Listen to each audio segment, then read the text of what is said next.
Alright, so let's talk about some Carly Rose Sonenclar. Is that how you would pronounce her last name? Sonenclar? Anyway, man, this young girl, born in April 20th, 1999.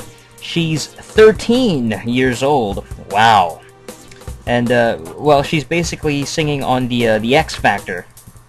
And, well, she's killing it.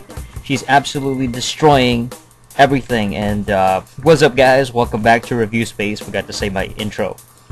Yeah, I mean, I'm sort of like kind of on and off with these American Idol type of shows, these singing competition shows. You know, I tend to enjoy them sometimes, but then, like, you know, towards the end, I would sort of lose interest. I would end up hating it because my favorite singers would just end up losing. You know, they don't make it past you know, whatever point, and they just don't end up making it.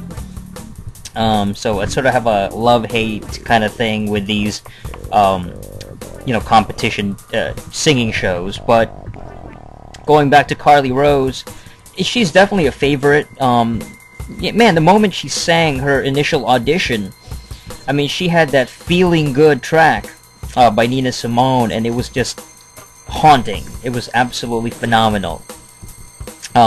You know, it was a prodigy. Like, this girl is a prodigy. She's the very definition of this young, yeah, like kind of like a child genius. You know, she's just naturally gifted, amazingly talented.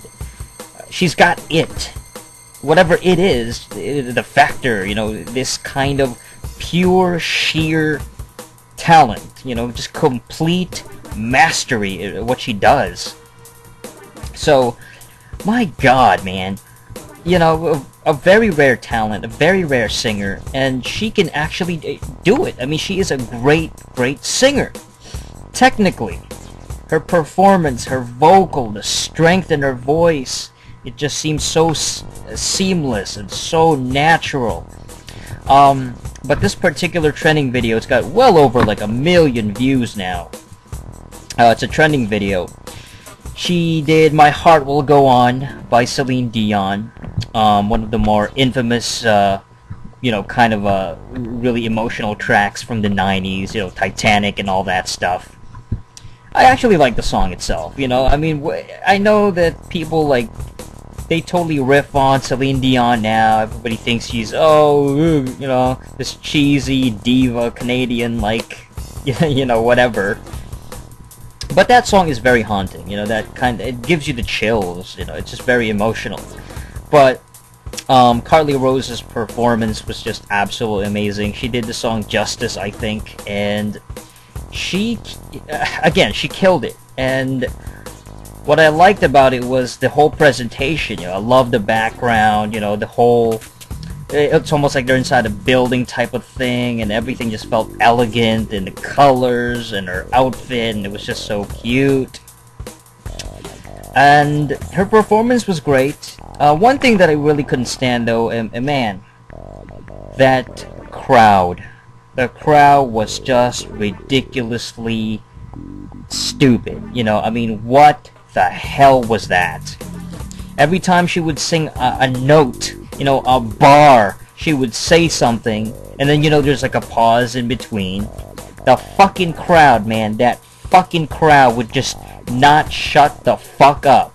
And I was just like, shut the hell up, because every time there would be that pause in between the bars or whatever,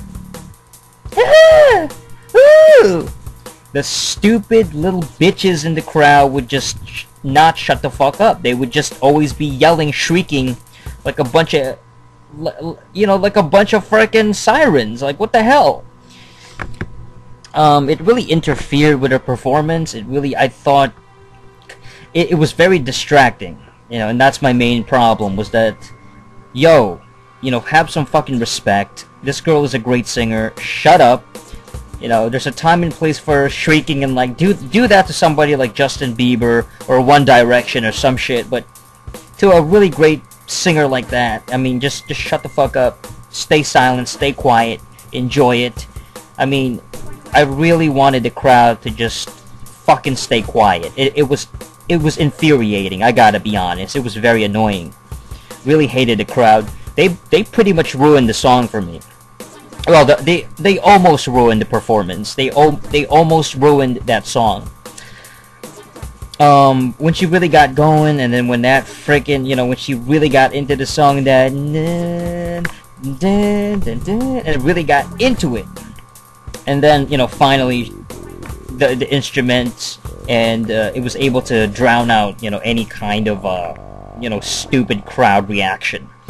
Yeah, that really kind of annoyed me. You can tell I'm kind of pissed off about it, because I really wanted to really enjoy that particular track.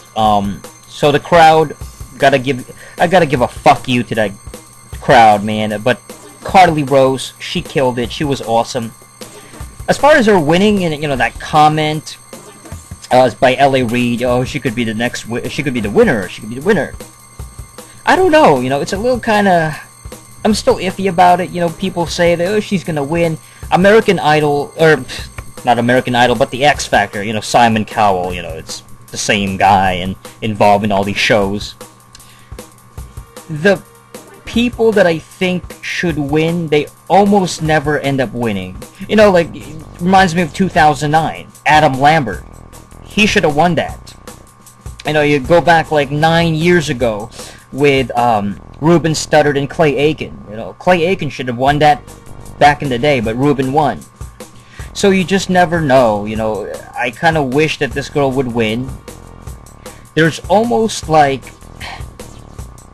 even if you don't end up winning, people still end up becoming stars. You think of these other singers in more recent times, like the One Directions, people like that, people like Cher Lloyd, who end up doing really well and they go far, but they don't win, but they still end up being successful and finding success, becoming pop stars or whatever.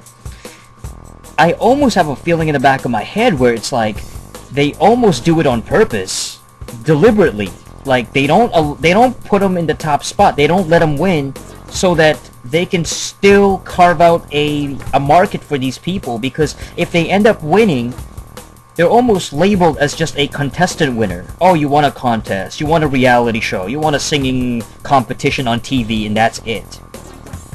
It's almost like there's a stigma attached to it. There's a label, like, oh, look at that winner, like, Kelly Clarkson, oh, who's that? Just a winner, I mean, on Kelly, she became a bit more successful, but every winner of, like, American Idol after, since, for, like, the past 10 years has been really, like, unknown, except for maybe a couple of people.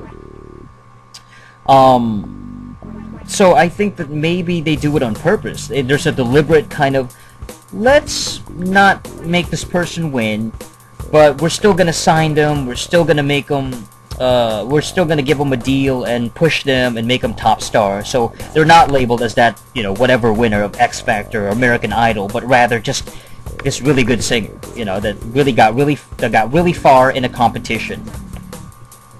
Anyway, that's my personal opinion, that's my thoughts, my review of this particular video. Carly Rose, man, she was great, and I hope that she does find success afterwards. After all this X Factor stuff, she ends up becoming a famous singer regardless of whatever happens. That's it for this episode of Review Space. Till next time, ciao.